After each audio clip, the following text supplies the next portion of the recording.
Hey everybody, welcome to another review. Today I'm going to be reviewing the brand new album by Free Throw. This is Moments Before the Wind. So Free Throw have dropped this new release, and honestly, I feel like it's not necessarily what I expected, but it also fits with their overall brand and sound.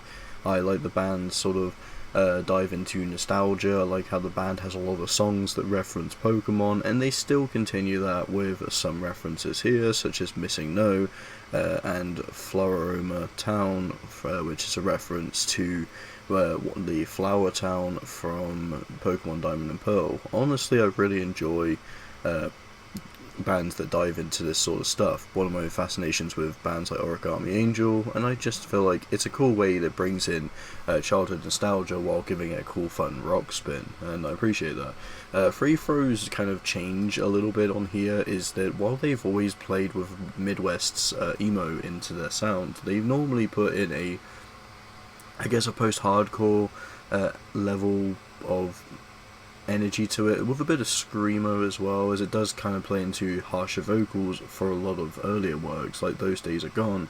It's filled with tracks that have a lot more of that rough around the edge vocals, but there's a lot more cleans this time around, and it kind of highlights the similarities I have with artists like Hot Mulligan, which will still blend in those cleans, but will occasionally incorporate their harsher sound. And Hot Mulligan, I bring it up because the vocal technique that he uses is very much inspired by Free Throw, so I honestly thought that was quite a cool little thing to bring up. Hot Mulligan has had more success than Free Throw from doing it, but it's cool to see this happen. Even the lead singer Free Throw featured on the new Hot Mulligan album, and we've just got some really cool stuff on this record too. It's definitely one of the shorter records, but I feel like it fleshes out the idea it needs to quite well.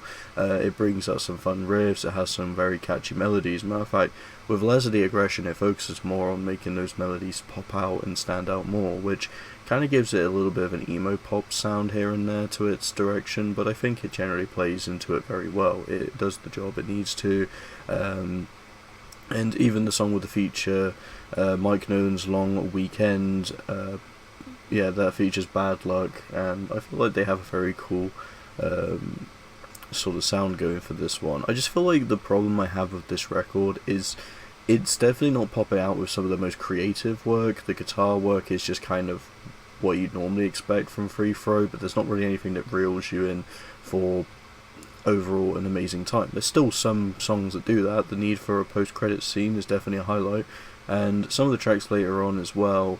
Deviancy is a massive highlight to me as well. The singles were a little bit underwhelming, but they were still decent singles. But I just feel as a whole, this definitely isn't looking to be Free Throw's strongest work, but it's definitely nice to see how they've kind of taken a bit of a step into a softer territory.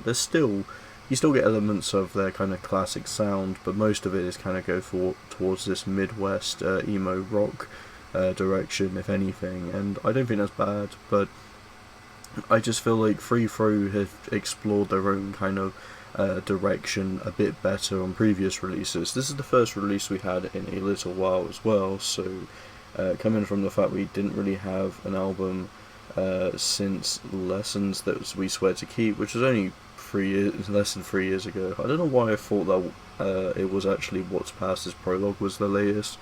I think I've just been kind of missing out on later Free Throw, but yeah, this just definitely has kind of a weird, different feel compared to what they've done before, but I kind of like it as well. It's nice to see them kind of keeping it fresh and trying out different areas to explore it, and I think Free Throw definitely still have a good energy and good amount of creativity into their sound, but if I'm being honest, it's definitely one of his albums that I think is enjoyable, but it's not one I'd go out my way to listen to necessarily. It's a good continuation of their sound going forward, but I just feel like even the last kind of records, which have been a bit on the tamer side to be fair, still kind of pop out a bit more of their stronger stuff. Their first 3 records, Those Days Are Gone, Bear Your Mind, and What's Past Is Prologue, I think is definitely their more peak era, and the stuff we're getting now is kind of them blending into a more pop emo sound, and I haven't really got a problem with that, because as long as they're keeping it fresh, which I think they still do here, it's nice.